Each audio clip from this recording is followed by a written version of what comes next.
अस्सलामुअलैकुम। इतवार का दिन दोपहर का वक्त 3 से 4 बजे के दौरान हम आपकी खिदमत में फिर से हाजिर हैं टेक बाइट का शो लेके, और आपका मेज़बान मीसम अब्बास आप सबको बहुत बहुत सलाम अर्ज़ करता है, खुश आमदीद कहता है। उम्मीद है इस तमाम सुनने और देखने वाले खैर खैरियत से होंगे। कल हमने एचआर के हवाले से बात की थी और ये बात भी हमने बताई थी कि पाकिस्तान के डिजिटल बैंकिंग के लैंडस्केप में एक और बैंक को रिस्ट्रिक्टेड पायलट का लाइसेंस मिल चुका है, रकमी इस्लामिक डिजिटल बैंक। तो उनकी मैनेजमेंट को, उस तमाम टीम को बहुत बहुत मुबारकबाद, और स्टेट बैंक को भी भरपूर मुबारकबाद कि वो इस स्पेस के अंदर काफ़ी कुछ करने जा रहे हैं और काफ़ी बेहतरी लाई गई है। हाँ, कस्टमर एक्सपीरियंस की अगर हम बात करें तो साथ ही अगर हम टेक्नोलॉजी के हवाले से जैसे बात करते चले आए हैं, हमने एआई की बात की, डेटा साइंस की बात की, मुख्तलिफ़ मेहमानान गिरामी आए, उन्होंने अपनी अपनी महारत के हिसाब से हमारे सुनने देखने वालों तक मालूमात मज़ीद पहुँचाएँ कि पाकिस्तान में क्या हो रहा है, कैसे हम दुनिया से हम आहंग होकर चल रहे हैं और हम मज़ीद बेहतर कहाँ हो सकते हैं। इसी सिलसिले में कल आप जानते हैं हमारे चैनल पर आपने देखा था कराची एआई एक कम्युनिटी है जो प्रैक्टिशनर्स हैं आर्टिफिशियल इंटेलिजेंस यानी मसनूई ज़हानत के हवाले से, वो बाकायदा ही काम करते हैं मुख्तलिफ़ टूल्स के ऊपर। ख़ास तौर पर इनका एक फ्लैगशिप इवेंट होता है जो कि हर सहमाही में मुनक़्क़द किया जाता है। कल उसी के सिलसिले की एक कड़ी थी, और कल के जो इवेंट था या जिसका इनेकाद किया गया उसकी ख़ास जो वजह थी या जिसके ऊपर ज़्यादा गुफ्तगू की गई थी वो था स्पोर्ट्स और हेल्थ केयर। वहीं मुझे एक बड़े नौजवान और बड़े उभरते हुए एक साहब नज़र आए जो वहाँ पर गुफ्तगू कर रहे थे, तो मैं उनसे ख़ासा मरूब हुआ और मैंने फ़ौरन ही गुजारिश की कि भाई क्या आप हमें हमारे नाज़रीन सुनने और देखने वालों के लिए वक्त दे सकेंगे।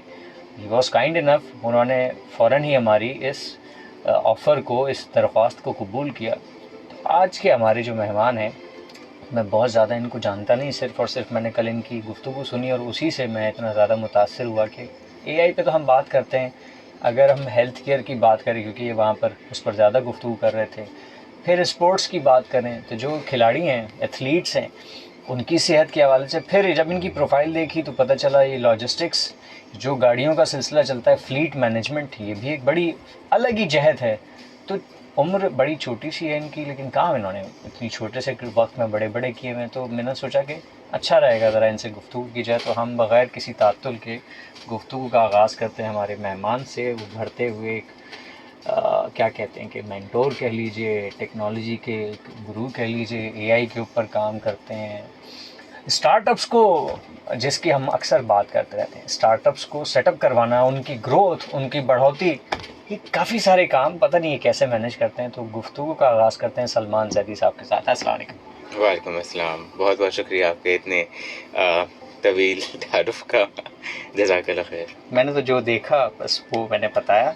बिल्कुल बिल्कुल, मैं कोशिश करूँगा उन गेस्ट या ऐसे प्रोफेशनल्स की तरह ना हो जिन्होंने लिखा बहुत हो और परफॉर्म कम किया हो। तो इंशाल्लाह जितना मेरी नॉलेज है उसके थ्रू मैं ज़रूर अपने ऑडियंस को, आपके ऑडियंस को ज़रूर फ़ायदे पहुँचाने की पूरी ज़रूर जी, कोशिश करेंगे। मुझे थोड़ा अंदाज़ा है आप कहीं कहीं अगर अंग्रेज़ी का लफ्ज़ इस्तेमाल करना चाहें कर सकते हैं। आजकल के नौजवान जो है वो चूँकि करिकुलम चलता चला आता है, फिर अगर स्टार्टअप्स की हम बात की जाए तो ग्लोबल ट्रेंड्स को देखना, मार्केट्स को देखना, एक्सप्लोर करना, पाकिस्तान को आगे लेकर जाना, तो कहीं कोई भूल चूक हो जाए तो सुनने देखने वालों से पहले से भी कबल अज़ वक्त हम माज़रत चाहते हैं, लेकिन हम कोशिश करेंगे कि इसे जितना उर्दू में रख सकें। आप सबकी दोबारा से याद दहानी के लिए बताते चलें कि आप हमसे बिल्कुल रब्ता कर सकते हैं। रब्ते के लिए वही नंबर है, आप वही नंबर डायल कीजिए 0315000824। इस वक्त आप हमें कॉल कर सकते हैं, लेकिन मैं चाहूँगा कि थोड़ा सा मेहमान के साथ गुफ्तगू का आगाज़ करें, फिर आप बेशक अपनी कॉल्स कीजिए, अपनी राय का इजहार कीजिए, सवालात भेजिए। इसके अलावा अगर आप हमें रब्ता करना चाहते हैं कॉल से नहीं तो बज़रिया SMS भी आप हमसे रब्ता कर सकते हैं। अभी अपने मैसेज के राइट ऑप्शन में जाके SPR लिखिए, स्पेस दीजिए, अपना नाम लिखिए, स्पेस दीजिए, शहर का नाम लिखिए, स्पेस देने के बाद जो पैगाम आप हम तक पहुंचाना चाहते हैं, ख्वाह वो सवाल हो, आपकी राय हो, उसको लिखकर 8881 पर भेजिए। इसके अलावा तीसरा ज़रिया, हम इस वक्त आपको सोशल मीडिया पर बराह रास्त नज़र आएंगे, तो आप अपने पसंदीदा चैनल के पेज पर, फेसबुक पर जाइए SPFM 88.6 या रहनुमा, दोनों में से किसी भी एक चैनल पर जाके आप इस वक्त हमें बराह रास्त देख सकते हैं। वहाँ से भी हम आपके सवालात, आपके फीडबैक, आपकी राय, आरा अपने प्रोग्राम में शामिल करेंगे, और सलमान से गुफ्तगू में जो भी आप पूछना चाहते हैं हम उसको शामिल करने की कोशिश करेंगे। जी सलमान। ये छोटे से टाइम में पहले तो बताइए कि आपने जो तालीमी सफ़र का आगाज़ किया वो कहाँ से किया और किस फील्ड को सोचते हुए किया, और जो सोची थी उसी में रहे या आगे पीछे होते चले गए? अच्छा, मेरी लाइफ में बहुत बड़ा जो डिटर्मिनिंग या डिसीजन फैक्टर रहा है वो काफ़ी चीज़ें अल्लाह ताला ने खुद ही लिखी हुई थी और काफ़ी चीज़ें होती चली गई जिसको बस आपने बिस्मिल्लाह करके फैमिली के सपोर्ट के साथ और सब कुछ आपने एक्सेप्ट किया और आगे किया। तो normal computer science O levels किया, फिर इंटरमीडिएट किया, इंटर के बाद फिर डिसीजन लेना था कहाँ जाना है। तो वालिद साहब आर्किटेक्ट थे, एक वालदा डॉक्टर हैं, एक बहन इंजीनियर थी। तो मेरा काफ़ी था कि इंजीनियरिंग में जाना है क्योंकि बहन को भी देखा था और शौक़ भी था गाड़ियों का सबका। इंजीनियरिंग में एडमिशन्स दिए, टेस्ट दिया, तो IME एक फील्ड होती है इंडस्ट्रियल मैन्युफैक्चरिंग, तो उसके अंदर मेरा एडमिशन हो रहा था। फिर मुझे एक दोस्त ने बताया कि सलमान कंप्यूटर साइंस है एक चीज़, फ़ास्ट एक नाम है। तो मुझे याद है फर्स्ट टाइम जब मैंने फ़ास्ट सुना था तो मैंने इस पर एक जोक क्रैक किया था कि ये फ़ास्ट यूनिवर्सिटी का नाम कैसे हो सकता है, फ़ास्ट का मतलब तो तेज़, मतलब इस तरीके से। तो उस वक्त मैंने उस यूनिवर्सिटी को इतना ज़्यादा मुझे पता भी नहीं था, लेकिन फिर मैंने वहाँ का टेस्ट दिया और वहाँ पे अल्हम्दुलिल्लाह एडमिशन भी हो गया था। वो मेरा 5th टेस्ट था इन टर्म्स ऑफ जो उनके लास्ट टेस्ट चल रहे थे। तो उस टेस्ट तक मैं क्वालिफाई किया था मैंने। तो उनका फिर BBA का प्रोग्राम था, तो BBA के प्रोग्राम में मेरा इनिशियली एडमिशन हुआ था। आप चाहते हैं मैं यहाँ पे रोकूं या मज़ीद नहीं, बताइए। तो अभी तो सफ़र आपका जो है वो कंप्यूटर साइंस से आप फास्ट में BBA की तरफ? फास्ट में मैं BBA से एंटर हुआ। फिर BBA के 1 साल बाद होता है ट्रांसफ़र टेस्ट होता है कि आप इंटर डिपार्टमेंट टेस्ट पास कर सकें अगर तकरीबन, तो आप अपना स्पेसिफिक चेंज कर सकते हैं, किसी और डिपार्टमेंट में जा सकते हैं। बिल्कुल ठीक, बिल्कुल ऐसा ही है। तो उसका मेरा एम था कि वंस 1 साल में यहाँ गुजार लूँ और उसके बाद फिर मैं वो टेस्ट दूँगा। तो 1 साल गुजर गया, बहुत अच्छा हुआ। BBA में मज़ा भी आया क्योंकि बिज़नेस प्लस मज़े की डिग्री है। यू गेट टू, आपको बहुत ज़्यादा चीज़ें सीखने को मिलती हैं बिज़नेस के बारे में। आपकी सोच अक्सर बदल जाती है चीज़ों को देखने की, क्योंकि वो फिर बिज़नेस के लेंस से आप देख रहे हो। बिल्कुल। उसमें एंटरप्रेन्योरशिप का भी कोर्स था कि किस तरीके से बिज़नेस किया चाहिए, साइकोलॉजी इसमें पढ़ाई, अकाउंटिंग पढ़ाई। तो वो चीज़ें पढ़ के काफ़ी चीज़ें समझ आई जो कि मैंने पहले सोची भी नहीं थी। फिर 1 साल बाद वो टेस्ट हुआ, अल्हम्दुलिल्लाह वो टेस्ट मैंने पास कर दिया और उसके बाद कंप्यूटर साइंस के डिपार्टमेंट में मेरा ट्रांसफ़र हो गया फास्ट के अंदर ही। अब कंप्यूटर साइंस का डिपार्टमेंट फास्ट में बहुत मशहूर है कि डिग्रीज़ 4 साल में बहुत कम होती हैं, ज़्यादातर 5 साल 5.5 साल ज़रूर जाती हैं क्योंकि फ़ास्ट में फेलियर रेट बहुत ज़्यादा होता है, स्पेशली फर्स्ट सेमेस्टर में। लेकिन अल्हम्दुलिल्लाह फिर अच्छे दोस्त अहबाब मिले, समर्स लगाए, तो फिर फास्ट की डिग्री मेरी तकरीबन 3 साल के अंदर ही डिग्री मैंने पूरी कंप्लीट कर ली। GPA का आप ना पूछिए, लेकिन डिग्री मैंने वो कर लिया अल्हम्दुलिल्लाह। बस इससे बड़ी तो कोई अचीवमेंट ही नहीं है भाई। फास्ट का इदारा अपनी एक क्वालिटी और मयार के नाम से जाना जाता है, तो इसीलिए बच्चों के लिए आसान नहीं होता, मुश्किल होता है, लेकिन फिर उसके बाद वो सही कुंदन बन के निकलते हैं ना। ऐसा ही बिल्कुल ऐसा ही। मैं हमेशा रेकमेंड करता हूँ कि जिसको कंप्यूटर साइंस के जो IT है उसकी बिल्कुल कोर के अंदर जाना है और डेवलपमेंट, डिज़ाइन, यूज़र इंटरफेस, और मतलब इस तरह की जिस तरह से कंप्यूटर प्रोग्राम्स बनते हैं ये सीखना है तो वो फास्ट में ज़रूर जाएं, क्योंकि वो बहुत इन डेप्थ कोड डेवलपर्स, अभी जो इंडस्ट्री के बेस्ट डेवलपर्स होंगे वो फास्ट के होंगे, क्योंकि वो एग्जैक्टली जब तक आप फेल करते ही हैं, मतलब फेल तो होता है, पर जब तक आप लैब्स पास करते रहते हैं, असाइनमेंट्स होते रहते हैं, आपको फास्ट के अलावा ज़िंदगी आपकी कुछ और नहीं होती। हाँ भाई, सुनने देखने वालों के लिए फिर वजाहत करता चलो, इसका ये हरगिज़ मतलब नहीं है कि फास्ट यूनिवर्सिटी जानबूझ के आपको फेल कर रही है। वो आपको स्किल्ड बनाते हैं और आपका एक मयार तय करने के लिए कि आप एक अच्छे लेवल पर जा सकें। और फिर जब आप उससे फारिग व तहसील हो ना, अब उस यूनिवर्सिटी से जब आप मार्केट जाएं और आपको किसी काम की ज़रूरत हो तो कंपनीज़ आपके पीछे दौड़ रही हैं। और ऐसा ही होता है कि फ़ास्ट यूनिवर्सिटी के जो ग्रेजुएट्स हैं और बहुत सी अदर यूनिवर्सिटीज़ भी, लेकिन फ़ास्ट इसमें ख़ास तौर पे ये नाम रखती है कि उसके ग्रेजुएट को आप फ़ौरन उठा लीजिए, दोनों हाथों लीजिए। तो ये तैयारी का मरहला है, ऐसा नहीं कि वो कहीं आपको लटका रहे हैं। बिल्कुल बिल्कुल, मेरा भी एग्जैक्टली यही मतलब था कि बहुत ज़्यादा ग्राइंड होती है, बहुत ज़्यादा प्रेशर होता है, बहुत टेंस होते हैं, तो आपको वो एक प्रोफेशनल एनवायरनमेंट का एक अच्छी झलक मिल जाती है, एक अच्छी अच्छी अक्कासी तैयारी हो जाती है, बहुत अच्छी तैयारी हो एग्जैक्टली। जाती है। जी जी, गुफ्तगू जारी रखें जी, चाय तो आती रही। तो फास्ट अल्हम्दुलिल्लाह फास्ट हो गई थी। फास्ट के लास्ट ईयर में मेरा एंटरप्रेन्योरशिप एक बहुत ज़्यादा ओवर यूज वर्ड हो गया है, एंटरप्रेन्योर और जी एआई वगैरह। मतलब मेरा बहुत ज़्यादा दिलचस्पी थी कुछ अपना स्टार्ट करने के लिए और कुछ टेक्नोलॉजी के साथ डिफरेंट चीज़ें करने में। तो लास्ट ईयर ही में हमने अपना स्टार्टअप शुरू किया था एक, वो था राइड्स मेट के नाम से। मेरे फास्ट में अच्छे दोस्त थे, बाप थे, डेवलपर्स थे, तो उनके साथ मिलकर राइड्स मेट का एक स्टार्टअप था जो हमने शुरू किया था, जिसमें हम नेशनल इंक्यूबेशन सेंटर है यहाँ पाकिस्तान का, ही अच्छा इदारा है, वहाँ पे भी वो आइडिया लेके गए थे। वो पिचिंग की, प्रेजेंटेशंस दी, प्रॉपर फाइनेंशियल ईयर प्लान्स बनाए, फिर वो डेवलपमेंट किस तरीके से होगी, उसके कितने बिजनेस मॉडल, किन किन तरीक़ों से पैसे उससे जनरेट कर सकते हैं आप आइडिया से, वो सारी चीज़ें प्लान आउट की।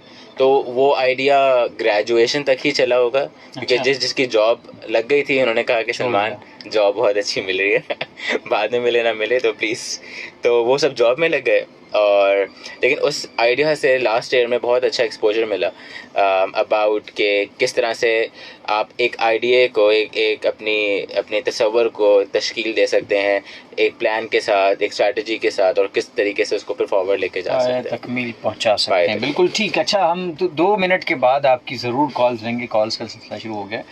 तो बड़ी इंटरेस्टिंग सी ये जर्नी है सलमान। अगर मैं देखूं, इंजीनियरिंग साइड का शौक़ घर से, और करते करते आपने फास्ट यूनिवर्सिटी का सुना। फास्ट यूनिवर्सिटी जिस वजह से मशहूर है, आप उसके बजाय बिज़नेस साइड पे गए।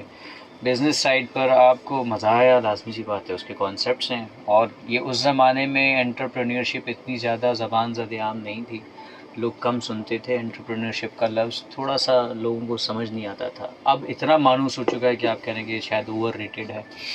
तो ये बड़ा मुख्तलिफ सफ़र था। सोचा कुछ, बिज़नेस साइड पर आए, फिर कंप्यूटर साइंस की तरफ चले गए, और फिर आपने जंप लगा दी, अपना कोई स्टार्टअप भी बना के वो भी तजुर्बा कर लिया छोटी सी ही एज के अंदर। और फिर अगेन जो आपने ख्वाब दोस्तों के साथ देखा, अपने शरीक जो भी थे उस स्टार्टअप के, वो एक एक करके जाते भी गए। तो दिल तो बड़ा टूटा होगा कि जो आपने एम्बिशन रखे वो तो स्टार्ट शुरू होने से पहले ही ख़त्म। दिल तो ज़िंदगी में टूटते रहते हैं हर मुख्तलिफ मौक़ों में, बट सीखने को बहुत मिलता है। क्योंकि हाँ, दिल टूटता है, आप सोचते हो कि आपने बहुत बड़ा प्लान कर लिया है, अब आप पहले कराची में करोगे, फिर पाकिस्तान में करोगे, फिर दुनिया में करोगे, और एक इस तरीके से आप ख्वाब सोचना शुरू कर देते हैं। लेकिन सीखने को बहुत मिलता है। गलतियाँ असल में दिल तब टूटता है जब आपको अपनी गलतियों का पता नहीं हो। जब गलतियों का पता चल जाता है और उससे आप सीख सकते हो, तो आपको पता है कि जब अगली बार मैं ये करूँगा तो क्या क्या चीज़ें मुझे पहले से ही मेक श्योर करनी है। तो उससे दिल टूट के वो फिर सीखने को भी मिल गया, और अल्हम्दुलिल्लाह तो एक इतना ज़्यादा दिल नहीं टूटा कि मैं उसके ऊपर, या जो उस पहला स्टार्टअप था उसके बाद बहुत सारे पार्टनरशिप्स हुई हैं मेरी, पार्ट टाइम मैंने बहुत काम किए हैं, तो दिल तो टूटते रहे हैं, पार्टनरशिप ख़त्म होती रही हैं साथ में। तो अच्छी चीज़ आपकी बात से जो मुझे लगी, सुनने देखने वालों के लिए भी, कि हर नाकामी आपको एक बड़ी कामयाबी की तरफ लेकर जा रही है। और उससे दिल टूटना तो ठीक है, वक्ती है, लेकिन आपने उससे सीखा क्या, और उस सीखने के मरहले से गुज़रते हुए जब आप अगली कोशिश करें, पहली बात तो हिम्मत ना आ रही है, दूसरी बात जब आप कोशिश करें तो अब आपके पास वो तजुर्बा है जिससे आपको गलतियाँ नहीं दोहराएंगे और उससे बेहतर ही करेंगे। तो ये पॉजिटिव अगर देखा जाए, मस्बत बात देखी जाए, तो वो ये है इस सारी गुफ्तगू का क्रक्स के कोशिश जारी रखिए और अपने तजर्बात से सीखने के बाद उसमें बेहतरी लेकर आइए, और यकीनन फिर आप कामयाब हो ही जाएंगे। बेशक। चलिए, तो आपने उसके बाद फिर सफ़र शुरू किया, मज़ीद कॉन्सेप्ट्स पर, मज़ीद आइडिएशन की, और 2-4 मज़ीद जगह पर तबाज़माई की। फिर क्या हुआ? अच्छा, उसके बाद भी ना जो मेरा करियर है वो बहुत डिविएशंस, बहुत मुख्तलिफ जगहों से वही जानना चाहता हूँ कि भाई आप चलें, अब हम अगर बनाना शुरू करें, इंजीनियरिंग की ख्वाब रखने वाला बच्चा बिज़नेस में, और फिर वहाँ से वल्लाह आलम क्या सोच आई कि चलो अब कंप्यूटर साइंस का एक मुझे साल लगाना है, फिर इस डिग्री पे आना है, और फिर उसके बाद मैंने कोई आईटी से रिलेटेड, टेक्नोलॉजी से रिलेटेड चीज़ का आइडिया लेकर बनाना भी है, ख़ुद बना के लोगों को इकट्ठा करना है, तो it requires a lot of courage, क्योंकि बड़ी हिम्मत चाहिए, क्योंकि हर बंदा यही सोच रहा होता है ना कि यार किसी मुकाम पर तो ठहरना है ना, चलो अब ये करते हैं। आप आगे अपने आप को चैलेंज दर चैलेंज जो है वो देते जा रहे हैं और करते जा रहे हैं। फिर फ्लीट की तरफ कैसे आए, अब ये भी एक मज़ेदार चीज़ होगी। इसके दरमियान 5 साल हैं ये जो अभी मैं फ्लीट की तरफ कर रहा हूँ। ज़रूर ज़रूर। तो मैं कोशिश करता हूँ कि मैं जल्द आपके पास वक्त है, आप मेरे पास वक्त, आप बताइए। शुक्रिया। तो बेसिकली ग्रेजुएशन के बाद इसमें मेंटोरशिप का बहुत बड़ा रोल प्ले होता है कि जो आखिरी फाइनल ईयर प्रोजेक्ट होता है यूनिवर्सिटीज़ में, वो हमने इंडस्ट्री के एक प्रोफेशनल हैं, मेरे बड़े भाई की तरह हैं, मेंटोर की तरह हैं, उमैर आरिफ सर उमैर, उनके साथ हमने कंप्यूटर विजन के अंदर, मतलब एआई की एक फील्ड है कंप्यूटर विजन, उसके अंदर हमने अपना एफआईपी किया था। और उस फाइनल ईयर प्रोजेक्ट, एफआईपी से इस्तिलाह बनती है फाइनल ईयर प्रोजेक्ट। जी एग्जैक्टली। तो उस प्रोजेक्ट में हमने इस पे प्रोजेक्ट किया था कि हमारे एक कैमरा सोल्यूशन हमने बनाई थी जिसके थ्रू आपकी जो कैमरा के अंदर से हर गाड़ी आती जाती गुजर रही हो, वो कैमरा अपने डेटा के अंदर उन गाड़ी की मेक, मॉडल, ईयर सब कुछ आइडेंटिफाई करके ट्रैक कर सकता है रियल टाइम भी, कि जब गुजर रही है तो वो आइडेंटिफाई कर ले, और अपने डेटा में सब फीड भी कर सकता है कि फॉर एग्जांपल किसी भी शहर के अंदर कहीं वो लगा दें तो कितनी गाड़ियाँ गुजरी हैं, अच्छा करोला का कौन सा मॉडल है, 2015 का, 18 का, 25 का, जिसका भी, तो वो सारा आइडेंटिफाई कर ले। तो कंप्यूटर विजन की दुनिया में तब मेरा एक्सपोजर बढ़ा। किस साल की बात? 2020, यानी सिर्फ 5 साल हुए इस बात। 5 साल हुए हैं, अच्छे खासे 5 साल, ऐसा लग रहा है कि वो पुरानी ज़िंदगी थी कोई। तो वहाँ पे और सर उमैर से मेरा फिर रब्ता हुआ, बहुत अच्छे इंसान, बहुत हेल्पिंग, और बहुत ज़्यादा उन्होंने गाइड किया, बहुत ज़्यादा मेंटोरशिप दी। पहली जॉब भी फिर मैंने ग्रेजुएशन के बाद उन्होंने ही हायर किया रिसर्च के अंदर, रिसर्च कंप्यूटर विजन के फील्ड के अंदर एज अ रिसर्च एनालिस्ट, और उनके साथ ही फिर मैंने अपने प्रोफेशन का आगाज़ किया, और फर्स्ट जॉब मेरी as a sort of vision में रिसर्च की थी। तो ये आपने बनाया भी, डेवलप भी खुद ही किया था? मेरे पास को फाउंडर्स थे मेरे साथ। सही, उनके साथ मिलकर आपने इस प्रोग्राम को बनाया। एक कॉल लेते हैं जी। अस्सलाम वालेकुम। हेलो। वालेकुम अस्सलाम जी, नूरे जन्नत, कैसी हैं आप? ठीक है भाई, सलमान भाई को भी अस्सलाम वालेकुम। वालेकुम अस्सलाम जी, फरमाइए। तबीयत ठीक है?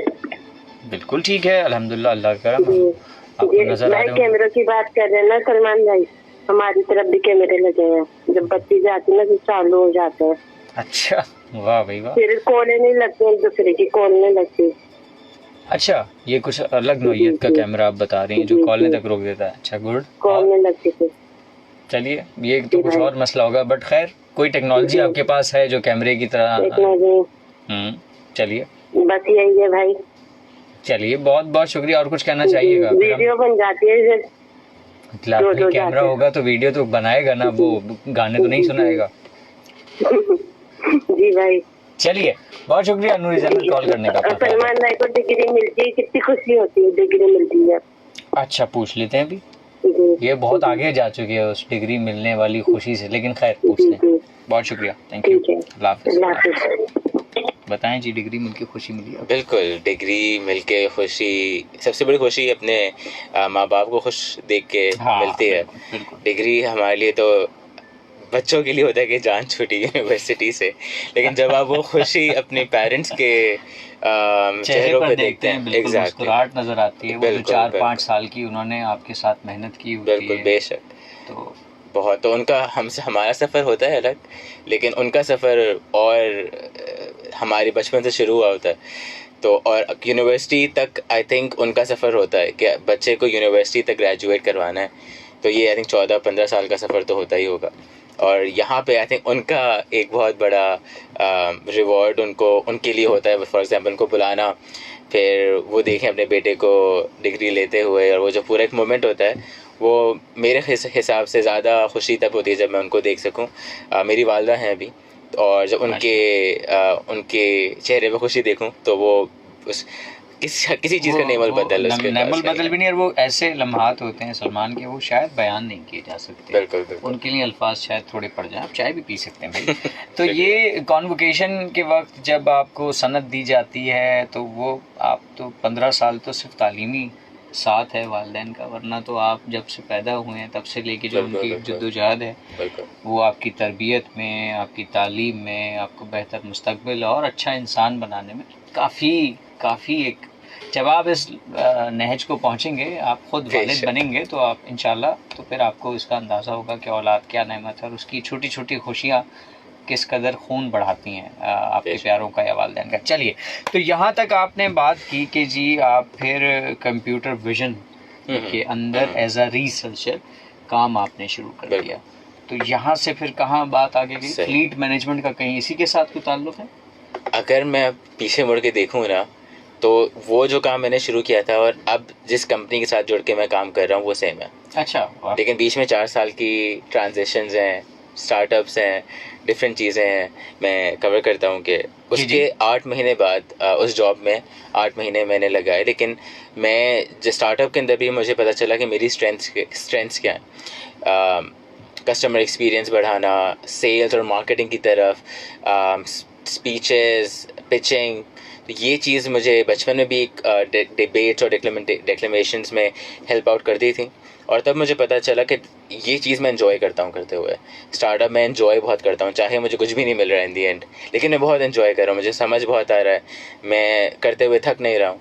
तो 8 महीने वो जॉब करने के बाद मुझे समझ आ गई थी, सलमान, ये डेवलपमेंट रिसर्च साइंटिस्ट तुम्हारी जॉब नहीं है और तुम इसको बहुत खुशी से नहीं कर पाओगे। हाँ, वेल पेइंग जॉब बन सकती है इवेंचुअली, बट इतना एंजॉय नहीं करूँगा मैं इसको आगे करते हुए। तो फिर वहाँ पे मैं एक और मेंटर रही, miss Ayesha Chaudhry, I think वो नेटसोल की एक डायरेक्टर हैं, बोर्ड मेंबर्स हैं।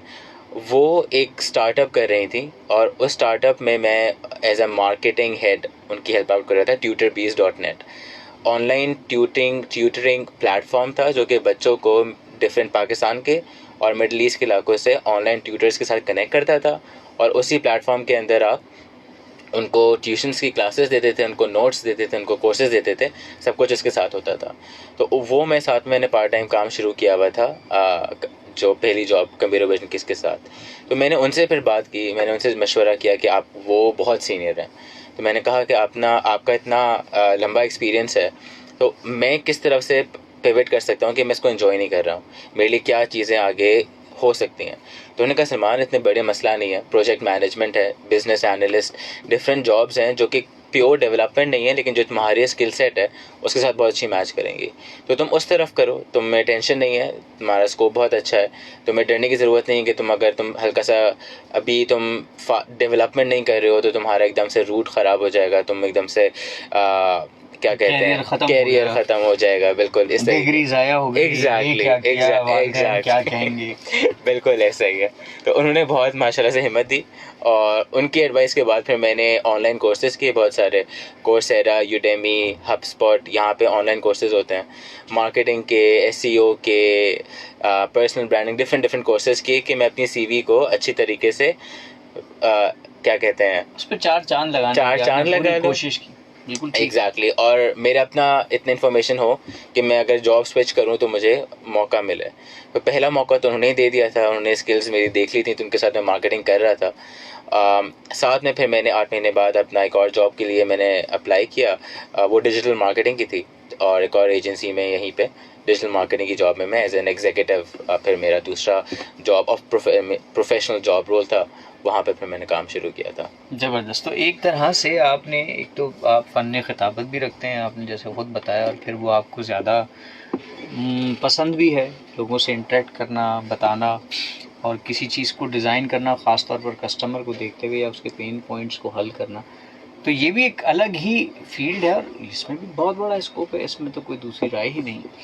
तो यहाँ से अब आप इस साइट पर आ गए और आपने इन तमाम ऑनलाइन कोर्सेज़ की साइट से मवाद इकट्ठा किया, सर्टिफिकेशंस करना शुरू की। वो यकीनन आपकी सोच में मज़ीद बेहतरी लेकर आता है, एक अलग उसमें एंगल आ जाता है कि आप किस तरह से चीज़ बनाए, सारिफ तक कैसे पहुँचे, कुछ चीज़ बेचनी है तो यहाँ से आपने जो फ्लीट वाला काम शुरू किया, हेल्थ केयर साइड पर आपका अचानक से जाना कैसे बना, ये क्या स्टोरी है?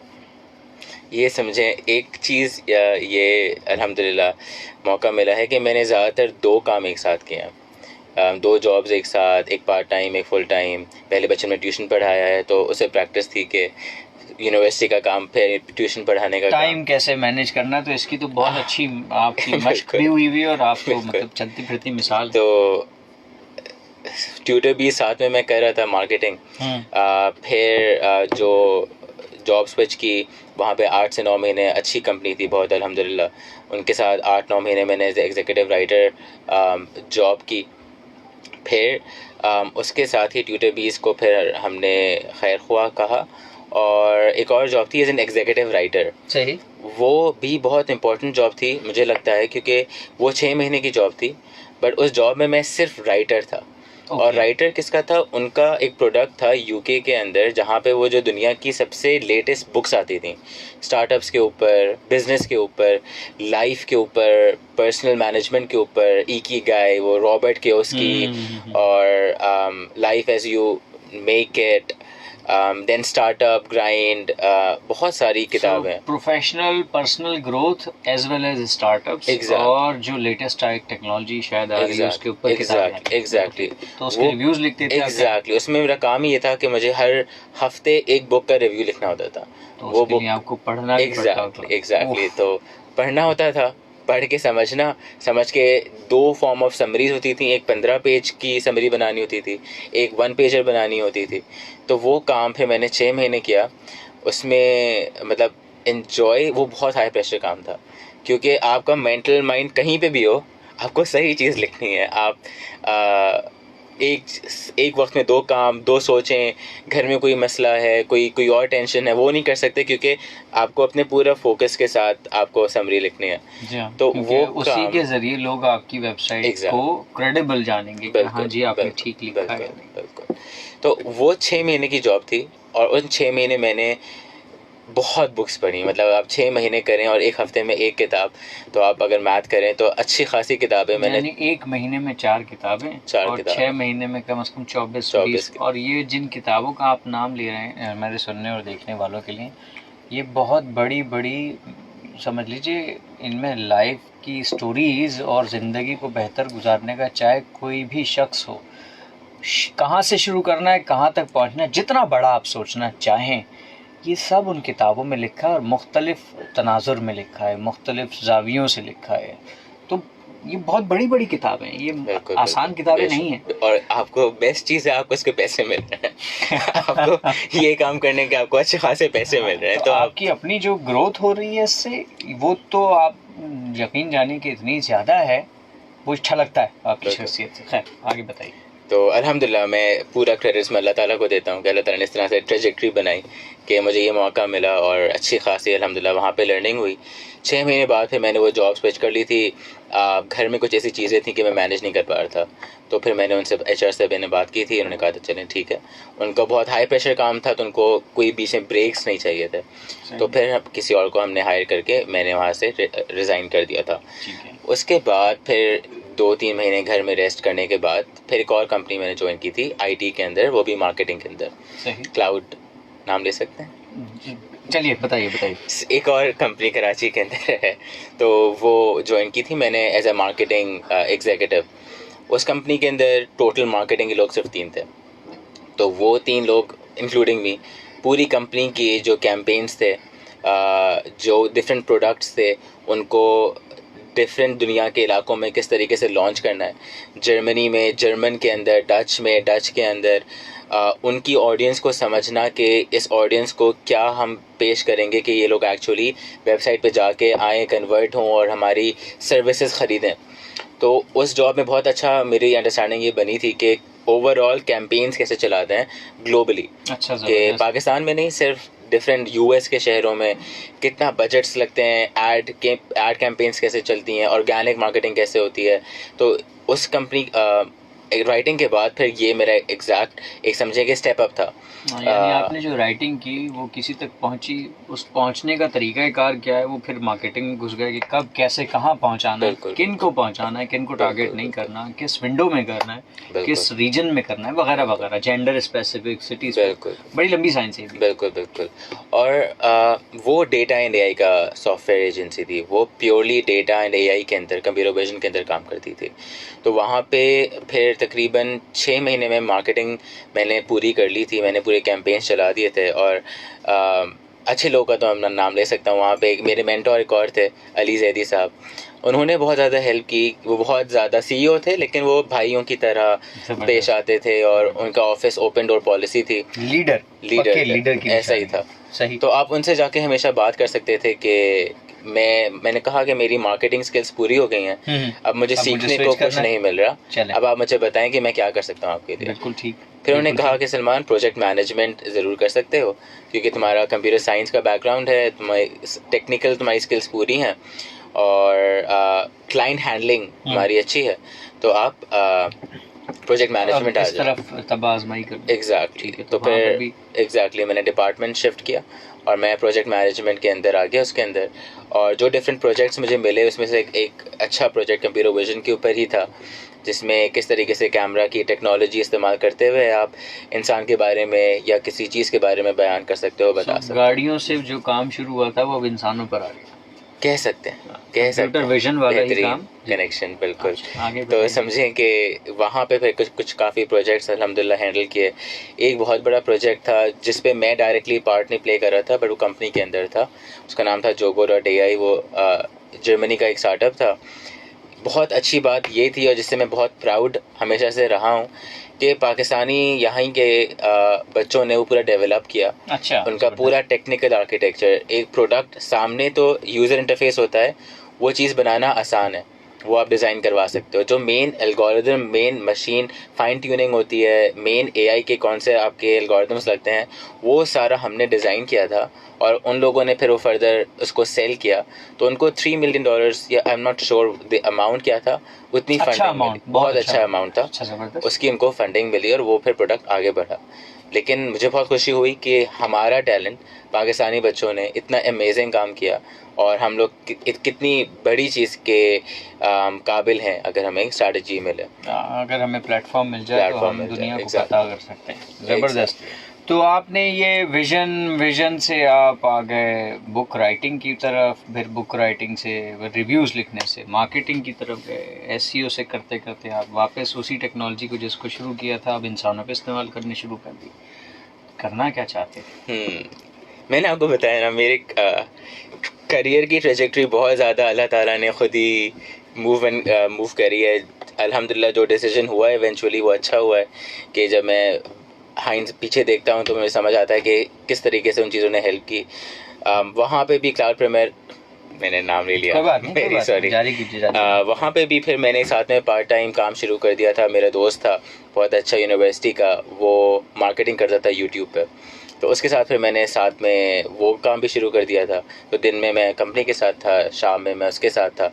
उसके साथ अल्हम्दुलिल्लाह 8-9 महीने बहुत अच्छा काम किया। उससे मार्केटिंग का और अच्छा समझ आई, सोशल मीडिया प्लेटफॉर्म से मार्केटिंग कैसे हो रही है, YouTube, Insta, Facebook, TikTok, LinkedIn, Pinterest, Twitter, बहुत सारे प्लेटफॉर्म्स हैं, और इनकी एल्गोरिदम्स किस तरह से ट्रेन हुए हुए हैं, किस तरह से इन पर मार्केटिंग होती है। अच्छा, ज़बरदस्त। तो ये पार्ट टाइम बहुत अच्छे से समझ आई और इसमें बहुत ज़्यादा काम किया उसके साथ, और दिन में उनके साथ, कंपनी के साथ। फिर इवेंचुअली एक ऐसा टाइम आया तकरीबन साल के बाद कि जो पार्ट टाइम अर्निंग हो रही थी वो उतनी होने लगी जो जॉब की अर्निंग थी। तो वहाँ पे दोस्त की भी तवक्का थी मुझसे थोड़ी कि सलमान काफ़ी टाइम हो गया फुल टाइम, क्योंकि वो फुल टाइम कर रहा था। तो फिर हमने डिसाइड किया कि हम पार्ट टाइम जाते हैं। उनसे मैंने बात कर ली जॉब से, सर जो सीईओ साहब थे उन्होंने कहा कोई मसला नहीं है, I mean best of wishes. फिर मैंने फुल टाइम अपने दोस्त के साथ उस पर वहाँ से अपने प्रोजेक्ट मैनेजमेंट छोड़ी, अब आप दोस्त के साथ मैंने मुंसलिक हो गया। मार्केटिंग कर रहे थे हम, सोशल मीडिया प्राइमरीली हम यूट्यूब पे फोकस कर रहे थे, यूट्यूब के साथ काफ़ी काम किए, रियल स्टेट नीश पे काम कर रहे थे हम लोग, यूएस की रियल स्टेट पे। उससे बहुत एक्सपोजर मिला। रियल स्टेट आपको पता है एक हॉट टॉपिक है, तो पाकिस्तानी रियल स्टेट का भी बहुत अच्छा एक्सपोजर मिला उसमें, क्योंकि कुछ लोकल क्लाइंट थे जिनके साथ बहुत अच्छी बातचीत हुई। एक बहुत अच्छे सर मिले इंतखाब सूरी साहब, उनके साथ बैठने का मौका मिला, सीखने का मौका मिला। तो उसके साथ ये जर्नी शुरू कर दी थी मैंने, तकरीबन 1 साल प्लस उसके साथ काम किया। फिर मुझे भी थोड़ा सा मैं तेज़ होता हूँ, क्योंकि मुझे लगता है फिर इसमें बहुत टाइम गुजर जाएगा। उसके साथ फिर मुझे कुछ चीज़ें और एक्सपेरिमेंट करनी थी, और मुझे और प्लेटफॉर्म्स के अंदर सर्विसेज देनी थी। तो फिर हमने वहाँ से अगेन अलग हम लोगों के डायरेक्शंस हुए। उसने यूट्यूब के अंदर फोकस करके उसमें किया, which is a very good thing. Niche में आपको एक हो के एक्सपर्ट बनना बहुत अच्छी बात है, लेकिन मुझे थोड़ा सा था कि मुझे और एक्सप्लोर करना है। तो फिर मैंने डिफरेंट प्लेटफॉर्म्स एक्सप्लोर करके डिफरेंट जगह क्लाइंट्स मुझे मिल गए थे अल्हम्दुलिल्लाह। लिंक्डइन इवेंचुअली मुझे बहुत पसंद आया, क्योंकि बहुत प्रोफेशनल प्लेटफॉर्म है। यहाँ पे कोई दोस्ती करने नहीं आता, यहाँ पे प्रोफेशनली कनेक्ट होने आते हैं, और किस तरीके से आपको वैल्यू प्रोवाइड कर सकते हैं उस लिए आते हैं। और बहुत इक्वलाइजिंग प्लेटफॉर्म है, क्योंकि अगर आपकी स्किल्स होती हैं तो इंसान आपसे कनेक्ट करते हैं, और फर्स्ट 2 से 3 कन्वर्सेशन में पता चल जाता है कि सामने वाला कितना पानी में है, या वो असल में इस जो चीज़ें लिखी हुई हैं उसको बैक कर सकता है या नहीं कर सकता। तो फिर मैंने सोशल मीडिया से कहा कि ठीक है, मुझे अपना प्लेटफॉर्म मिल गया। फिर मैं लिंक्डइन पे फुली आ गया, क्योंकि टिकटॉक वगैरह में हर तरह का कंटेंट होता है, तो आपको जाना भी, आपको वो करना भी पड़ता है। तो मैंने कहा लिंक्डइन में बहुत अच्छे से फॉर्मली प्रोफेशनली कर सकता हूँ। तो फिर मैंने लिंक्डइन पे फोकस किया तकरीबन काफ़ी अर्से, 8-9 महीने मैंने अकेले काम किया। कुछ टीम रखी अपने साथ, अच्छी टीम अभी भी है मेरे पास, वो काफ़ी अच्छे ग्रेजुएट्स हैं जो कि साथ काम कर रहे हैं। बिल्कुल ठीक। तो फिर उनके साथ मैंने ये काम किया। फिर साथ में 8 महीने बाद मैंने एक और स्टार्टअप ज्वाइन कर लिया को फाउंडर्स के साथ। मेरे फैशंस दोस्तों का था, जिनके साथ मैंने FIP किया था, वही दोस्त अपना काम कर रहे थे। फिर मैंने उनको ज्वाइन कर लिया, उनके साथ फिर मैंने ये प्रोडक्ट बनाया हेल्थ केयर का एंड AI का, जो कि एक्टिव मेंटोर था, जो मैं प्रेजेंट कर रहा था, जो कि फिजियोथेरेपी और रिहैबिलिटेशन के लिए मखसूस था। ऐसा प्लेटफॉर्म। अगर हमारे आम सुनने और देखने वालों की मालूमात के लिए, समझने के लिए, अगर हम आसान अल्फाज में बता सकें तो ये क्या है जो प्रोडक्ट आप कल बता भी रहे थे, और क्या सिर्फ ये एथलीट के लिए, या एक आम बंदा जो घर में उठता बैठता है, ख़वातीन हैं जो घरेलू काम काज करती हैं, या जो हमारे बहुत सारे कॉलर्स होते हैं जो कि ड्राइवर्स हजरात हैं, तो इन सब के लिए वो चीज़ कारआमद है? और अगर है तो ये इन तक कैसे पहुंचेगी, क्या करना चाहिए? सही। तो बेसिक एम इसका यही है कि जो घर बैठे लोग हैं, जो कि बहुत ज़्यादा हॉस्पिटल्स के विज़िट नहीं कर सकते हैं, ये उनके लिए है। और उनकी कोई तकलीफ़ है जो फ़िज़िकल तकलीफ़ है, फॉर एग्ज़ाम्पल कमर में दर्द है, जोड़ों में दर्द है, शोल्डर पेन है, शोल्डर खिंच गया कुछ खेलते हुए, हमारा पोस्चर बहुत ख़राब होता है, तो कुछ उठाते हुए लोअर बैक कमर में तकलीफ़ हुई, इन सारी चीज़ों के लिए वो हॉस्पिटल आते हैं। हॉस्पिटल से उनको एक प्रोग्राम दिया जाता है। फिजियोथेरेपी बहुत महंगी भी है यहाँ पे, एक सेशन बहुत महंगा होता है। मैं ख़ुद गया हुआ फिजियोथेरेपिस्ट के पास, तो घर बुला के भी अच्छा खासा ख़र्चा होता है, हॉस्पिटल में भी। तो एक प्लेटफॉर्म बनाया जहाँ पे हॉस्पिटल्स अपनी एक्सपर्टीज़ प्रोवाइड कर सकते हैं, और पेशेंट्स आके उन हॉस्पिटल्स को सेलेक्ट कर सकते हैं, और जो उनके प्रोग्राम्स हैं वो घर पे ही बैठ के फॉलो हो सकते हैं। और हॉस्पिटल्स को सारी इन्फॉर्मेशन चली जाएगी जो पेशेंट्स की होंगी, कि वो किस तरीके से एक्सरसाइज कर रहे हैं, कि वो कर भी रहे हैं या नहीं कर रहे हैं। सो ये क्या कुछ कोई खुफिया आला लग जाता है? ये कैसे पता चलता है कि मैंने एक्सरसाइज की या नहीं की? या कोई कैमरा लगा देते, जैसे भी एक खातून की कॉल है? बिल्कुल। तो ऐसा ये एक कैमरा है, और वो कैमरा लगा नहीं देते, वो कैमरा अपने फ़ोन्स में एक एप्लीकेशन है, ठीक है, वो डाउनलोड की जाती है। ठीक है। आप अपने फ़ोन्स में वो एप्लीकेशन डाउनलोड करेंगे, अपने मोबाइल को अपने सामने रखेंगे, तकरीबन 3 फीट का डिस्टेंस होगा, 3 से 5 फीट का, उसके पीछे खड़े होकर आप उसके सामने, मोबाइल के सामने एक्सरसाइज करेंगे। अच्छा, ओके। यानी मोबाइल का कैमरा उस ऐप के ज़रिए ऑन किया और फिर आपने वर्जिश शुरू कर दी। वो कैमरा और आपका मोबाइल का ऑडियो फिर आपको बताएगा कि आप सही तरीके से कर रहे हैं, नहीं कर रहे। अच्छा। क्या आपके आर्म्स, आपकी बैक, आपका चेस्ट, शोल्डर सही एंगल से मूव हो रहे हैं, नहीं हो रहे, इस तरह से तो नहीं कर रहे आप कि वो कोई आपको इंजरी वर्स कर दे, आपकी इंजरी और ख़राब कर दे।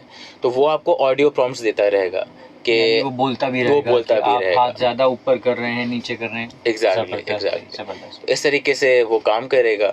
और इसके अंदर जो रिहैबिलिटेशन या फिजियो के मेन एक्सरसाइजेज वगैरह होती हैं वो सारी इसके अंदर शामिल होंगी। और हॉस्पिटल्स के साथ इसकी एफिलिएशन होगी, क्योंकि जो फिजियोथेरेपिस्ट हैं, मैंने वही बताया कि हमारी पाकिस्तान में कल आप कुछ नंबर्स शेयर कर रहे थे कि Exactly. 24 करोड़ की जो आवाम है उसको सर्व करने के लिए अगर खुदा ना खास्ता कोई ऐसा फिजिकल मसला आ जाता है तो गालिबन 8,000 रजिस्टर्ड 8,000 रजिस्टर्ड फिजियोथेरेपिस्ट हैं। तो कोई मैच तनासुब नहीं है, बिल्कुल तनासुब ऐसे, नहीं है बिल्कुल बिल्कुल।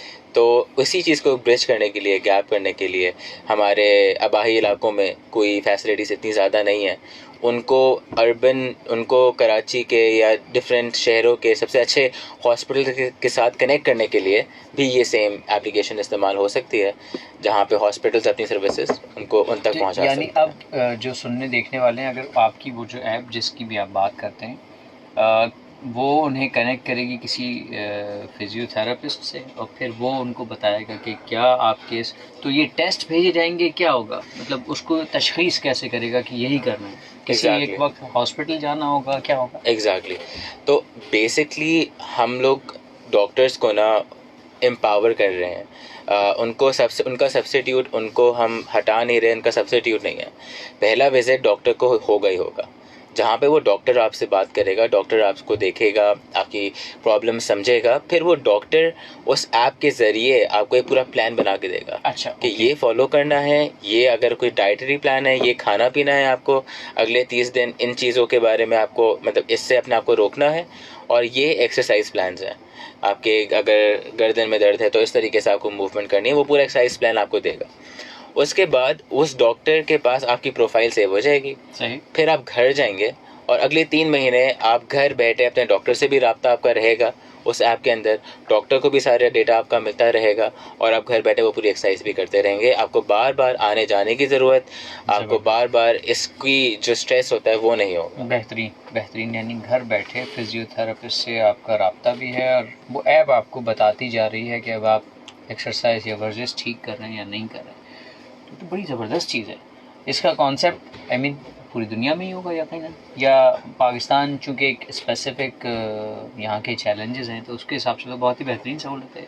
अच्छा, जो मैंने अपने काम किए ना अल्हम्दुलिल्लाह, तो उसमें मुझे कुछ ऐसे क्लाइंट्स मिले थे जो कि यूएस और डिफरेंट दुनिया के कोनों में फ़िटनेस के ऊपर काम कर रहे थे। अच्छा, सही। तो वहाँ से हल्का सा मेरे दिमाग में था कि फ़िटनेस के अंदर ये चीज़ हो रही है दुनिया में, बट फिटनेस एक टर्शरी चीज़ है। पाकिस्तान में प्राइमरी हमारी ज़रूरियात पूरी नहीं होती, हमारे तकलीफ़ें इतनी हैं कि हम अपनी फ़िटनेस को मज़ीद और अच्छा करें। हम तो पहले एक नॉर्मल ह्यूमन बॉडी हमारी नॉर्मल हो, उसके बाद हम उसको और अच्छा करेंगे। तो पाकिस्तान में फ़िटनेस से बेहतर फिज़ियोथेरेपी या रिहैबिलिटेशन ज़्यादा क्या कहते हैं फ़ायदा देगी या फ़ायदा देती है। हम इस स्टेज पे हैं, तो वहाँ पे ये काम हो रहा है, लेकिन जिस तरीके से हो रहा है समझें ये बहुत बड़ी इंडस्ट्री नहीं है। बहुत बड़ी इस पे समझें कि प्रोडक्ट्स लॉन्च हो चुके हैं बाहर, जिनको $1 मिलियन की भी फंडिंग्स मिल चुकी हैं। अच्छा, ओके। बट उनका वो इतना ज़्यादा एक्सपोजर नहीं हुआ, बल्कि जब फिजियोथेरेपी में मैंने कंसंट्रेट किया तो कराची में भी, और फिर हम लोग का सफ़र मतलब सऊदी या दुबई तक गया, वहाँ के भी जो फिजियोथेरेपी सेंटर्स थे उन्होंने इस पे इंटरेस्ट शो किया। चलिए कॉल लेते हैं। सलमान जी, अस्सलाम वालेकुम। कौन सा बात करें, कहाँ से? अस्सलाम वालेकुम सर, जहांगीर बात कर रहा हूँ सर, कराची से। वालेकुम अस्सलाम जहांजेब साहब। सर कहिए, क्या कहना चाहेंगे? सर आपके मेहमान को भी सर अस्सलाम वालेकुम। वालेकुम सलाम जनाब। सर एक रिक्वेस्ट है, ये है कि मेरा अगर नंबर दे दें सर को, तो इस बच्चे के बारे में मैं बात करनी है उन बच्चे के हवाले। अच्छा, फिजियोथेरापिस्ट के हवाले से या फिजियो से रिलेटेड कोई आपका मसला है, ऐसा है जहांजेब? अपने मेहमान को अगर नंबर दे दे मेरा तो मेहरबानी होगी आप। जी, मैं जानना चाह रहा हूँ कि फिजियो से मसला है, फिजियोथेरेपी का कोई मसला है, मेडिकल कोई मसला है आपका? कोई ऐसे बात है जो मैं नहीं कर सकता। अच्छा, चलिए बिल्कुल ठीक है जहांजेब साहब, हम बिल्कुल आपका जो है वो कोशिश करते हैं कि राब्ते का नंबर, वरना आप इनके सॉफ्टवेयर को, जो इनकी प्रोडक्ट है एक्टिव किस नाम से? मेंटोर एक्टिव मेंटोर को गूगल प्ले स्टोर पर जाकर आप सर्च कर सकते हैं। अभी गूगल कर सकते हैं, वहाँ से आपको कॉन्टैक्ट इन्फॉर्मेशन तो मिल जाएगी। तो आप अगर इन तक पहुंचना चाहते हैं तो एक्टिव मेंटोर सर्च कीजिए गूगल पे जाके, और वहाँ से आप मज़ीद रहनुमाई हासिल कर सकते हैं। आपको इनका राब्ते का नंबर मिल जाएगा। ठीक हो गया, बहुत शुक्रिया। बहुत शुक्रिया जी, अल्लाह हाफ़िज़, अपना ख्याल रखिएगा। अच्छा जी, तो एक चीज़ और सलमान, हमारे चैनल की खासियत ये है कि हमें लोगों को गाहे बगाहे ट्रैफिक की मालूमात फराहम करनी होती है। तो जनाब एक अलर्ट मौसूल हुआ है, मैं आपको बताते चलूँ। फवारा चौक जानिब अमर कयानी चौक, दीन मोहम्मद वफ़ाई रोड आने जाने वाले दोनों ट्रैफिक के लिए बंद है। मुतवक्का रैली की सिक्योरिटी के बायस इस गुज़रगाह को बंद कर दिया गया है। मुतबादिल रास्ता इख्तियार कीजिए। मुतबादिल रास्ते के तौर पे फवारा चौक से जैनब मार्केट और ईवान सदर रोड की तरफ, MR कयानी चौक से सरवर शहीद रोड और थाना गली की तरफ ट्रैफिक का रुख मोड़ा जा रहा है। आप तमाम लोगों से गुजारिश है कि सफ़र एहतियात से कीजिए और आपकी रहनुमाई के लिए मौजूद ट्रैफिक पुलिस के अमले के साथ, जवानों के साथ ताउन कीजिए ताकि वो आपकी से उस सड़क पर रवानी है उसको मैनेज कर सकें और बेहतर कर सकें। तो सलमान, हमारा काफ़ी सारे इहातों को, मतलब हिस्सों को तो हम इहाता ही नहीं कर सके और वक्त सिर्फ 5 मिनट रह गया। अच्छा, अब ये जो आपका B2B की आपकी महारत जिसमें आप रखते हैं, इसके बारे में अगर थोड़ी बातचीत करना चाहें कि B2B में आपने काफ़ी लोगों की सेल्स और ग्रोथ में उनको हेल्प आउट किया। तो पाकिस्तान के ही बिजनेसेस थे, पाकिस्तान से बाहर थे, इसमें क्या आपने झंडे गाड़े? तो बेसिकली मैं आपके सवाल को थोड़ा सा और रिफ्रेम करूं कि बिज़नेस टू बिज़नेस सेल्स में किस तरह से मेरा एक्सपीरियंस है उसमें। अभी भी मेरा वही काम है और स्टार्टअप के साथ भी मेरा वही काम है। तो बेसिकली बिज़नेस टू बिज़नेस में आपको ये करना होता है कि नंबर 1 जो आपका प्रोडक्ट है, आपको वो समझना होता है कि किस बिज़नेस के लिए वो रेलेवेंट है, और उस प्रोडक्ट को उस बिज़नेस के लिए एक ऐसी चीज़ बनानी चाहिए कि वो उसके लिए, उसके बिना वो रह ना सकें। अच्छा, उसको इतना अच्छा प्रोडक्ट को बना लें कि जब उनको पता चले इस प्रोडक्ट के बारे में, वो कहें कि दिस इज़, ये मुझे चाहिए, इसके अलावा मुझे कुछ नहीं चाहिए। तो फर्स्टली आपका प्रोडक्ट में इतनी जान होनी चाहिए, इतनी रिसर्च होनी चाहिए और इतना आपको इस प्रोडक्ट के अंदर अपनी स्पेशलाइजेशन करनी चाहिए। फिर उसके डिफरेंट तरीके हैं, चैनल्स हैं, 3 से 4 चैनल्स हैं कि वो अपनी ऑडियंस तक पहुंचाएं, जिसके अंदर पेड आता है, ऑर्गेनिक आता है, साइकोलॉजी बहुत इस्तेमाल होती है कि किस तरीके से आप अपनी ऑडियंस के सामने through text, through videos, through different campaigns educate करें कि देखें ये प्रॉब्लम आपके अंदर है, सॉरी आपकी कंपनी के अंदर है, लेकिन आपको उसका पता नहीं है। पहले एजुकेट किया, फिर आपने उनको दिखाया कि देखें ये सारी कंपनीज में भी ये मसले थे, उन्होंने इस टेक्नोलॉजी को इस्तेमाल करके अपने सारे मसले दूर कर दिए। आपने उनको एग्जांपल्स दी, फिर आपने उनको दिखाया कि देखें अब आप रेडी हैं, ये रहा प्रोडक्ट। अब आपको बस आना है वेबसाइट पे, प्रोडक्ट की आपको इन्फॉर्मेशन चाहिए, आप इन्फॉर्मेशन लें और आप एक मीटिंग बुक करें हमारे साथ। उस मीटिंग पे फिर सेल्स का काम है, हमारा काम है आपको बहुत अच्छे से आपके मसाइल रिजॉल्व करना, और अगर हमारा प्रोडक्ट आपका मसला रिजॉल्व कर रहा है तो उसमें कोई शक नहीं कि वो ख़रीदेंगे नहीं, चाहे वो महंगे से महंगा प्रोडक्ट हो, महंगे से महंगा सॉफ्टवेयर हो, API हो, कुछ भी हो, वो ज़रूर ख़रीदेंगे अगर उनका नीड यहाँ पे बेसिक रिजॉल्व हो रही है। तो एक बहुत शॉर्ट समरी ये होगी आपने मसले से लेके हल तक और उससे भी आगे मज़ीद बेहतरी की तरफ का एक छोटा सा रास्ता आपने बहुत समराइज़ करके बता दिया। अच्छा, मुझे बताइए, आप, हमारे पास बिल्कुल 1 से 2 मिनट का वक्त रह गया, AI क्या करने जा रहा है हेल्थ केयर में या लॉजिस्टिक्स में या जिन चीज़ों पे आप काम कर रहे हैं? देखें, AI हमें समझने की ज़रूरत है कि हमारा एक बहुत बड़ा टूल है। इस टूल से हम दुनिया की गवर्नमेंट्स के पास जो रिसोर्सेज हैं ना, वो हमारे हाथों में हैं, वो हमें इस्तेमाल करके अपने डेली मसाइल को रिजॉल्व करना है AI के थ्रू, चाहे वो ट्रैफिक के हों, चाहे वो ट्रांसपोर्टेशन के हों, चाहे वो हेल्थ केयर के हों। और ये सब कर सकती है AI अगर आप रिस्पॉन्सिबली अपना टाइम लगा के चीज़ों को समझ के उसका सोल्यूशन उसके अंदर डिज़ाइन करें, बनाएं। और वंस आप वो बनाते हैं, आप अपने ऊपर टेस्ट करें, आप अपनी कम्युनिटी पे टेस्ट करें, उसको थोड़ा इम्प्लीमेंटेशन उसकी करें, एंड देन वो आप फिर फर्दर उसके मतलब उसको फिर एक्सपैंड करते रहें, अपना दायरा बढ़ाते रहें। तो AI इन द कमिंग अगले 5 से 10 साल के अंदर हर फील्ड को टच करेगा, चेंज करेगा, ट्रांसफॉर्म करेगा, चाहे हेल्थ केयर हो, चाहे कंस्ट्रक्शन हो, चाहे कोई भी चीज़ हो। बेसिकली हमें समझना ये है कि कैसे करेगा और हम इसे कैसे इस्तेमाल करें। ये कोई हमें सब्स्टिट्यूट नहीं करेगा, हमें एम्पावर करेगा। तो इस तरीके से आपको आखिरी मैसेज सलमान, यंग जनरेशन, आप ख़ुद भी यंग हैं, बट अब जो ग्रेजुएट्स आने वाले हैं मार्केट में, कोई एक दो क्या गुर उनको लाजमी सीखने चाहिए एक अच्छा प्रोफेशनल बनने के, सही एंटरप्रेन्योर? पहली चीज़ मैं ये कहूँगा कि दिन के 12 से 16 घंटे मेहनत करें। ज़बरदस्त। 12 से 16 घंटे कुछ पढ़ने में, किसी के साथ काम करने में, इंडस्ट्री के अंदर कोई side job, part time job करने में लगाएं। आपको जितना ज़्यादा और जितना जल्दी एक्सपोजर मिलेगा, आपको इंडस्ट्री का पता चलेगा और आपको अपना पता चलेगा कि मैं कहाँ पे क्या बेहतर कर सकता हूँ, मैं क्या बेहतर कर सकता हूँ। दूसरी चीज़ है अपना इंटरेस्ट और पैशन फॉलो करें। हाँ, हमारे यहाँ बहुत ज़्यादा लोग जॉब्स करते हैं, दिन भर के थक के घर आते हैं, बस वो पेचेक के लिए जॉब कर रहे होते हैं कि 30 तारीख को पेचेक आ जाएगा, सुकून से मिल जाए, सुकून से मिल जाएगा। हाँ, लेकिन उस सुकूनी में उन 30 दिनों में बहुत बेसुकूनी है, बहुत बेसुकूनी है, जिसका रिफ्लेक्शन घर के एनवायरनमेंट में, आपके बच्चों पे, आपकी फैमिली पे आता है। तो ऐसी जॉब ही ना करें जिससे आपको इतना स्ट्रेस हो रहा हो, बल्कि ऐसी जॉब, और रिस्क अल्लाह ताला देते हैं, ऐसी जॉब, ऐसे काम करें जहाँ पे आप कहते हैं ये यहाँ पे मैं बिलोंग करता हूँ, ये मेरी इंडस्ट्री, ये मेरी कंपनी है, और वहाँ पे जॉब करें। वहाँ तक ढूंढने का तरीका कुछ अरसा लगेगा, बट वंस आप वहाँ तक पहुँच जाएंगे, उसके बाद आपकी ज़िंदगी बहुत सुकून में होगी। चलिए सलमान, हमारे प्रोग्राम के वक्त को जो है ना वो मतलब अब लग गई है ब्रेक। आपसे बातचीत करके बहुत मज़ा आया। एक नौजवान जब ख़ास तौर पे इतने मराहिल से गुज़र के आया हो तो उसकी गुफ्तगू सुन के वैसा ही बड़ा मज़ा आता है, और आई एम श्योर आप सब ने, सुनने और देखने वालों ने, तमाम गुफ्तगू को उससे महसूस भी होंगे, मज़ीद चीज़ें हैं, आपके नॉलेज में, इल्म में इजाफा भी हुआ होगा। टेक बाइट का प्रोग्राम इस हफ़्ते की हद तक तो अपने अख्ताम तक पहुँचा। अगले फिर हफ़्ते आपसे दोबारा बशर्ते ज़िंदगी मुलाकात होगी। तब तक के लिए अपना बेहद ख्याल रखिएगा। पाकिस्तान जिंदाबाद।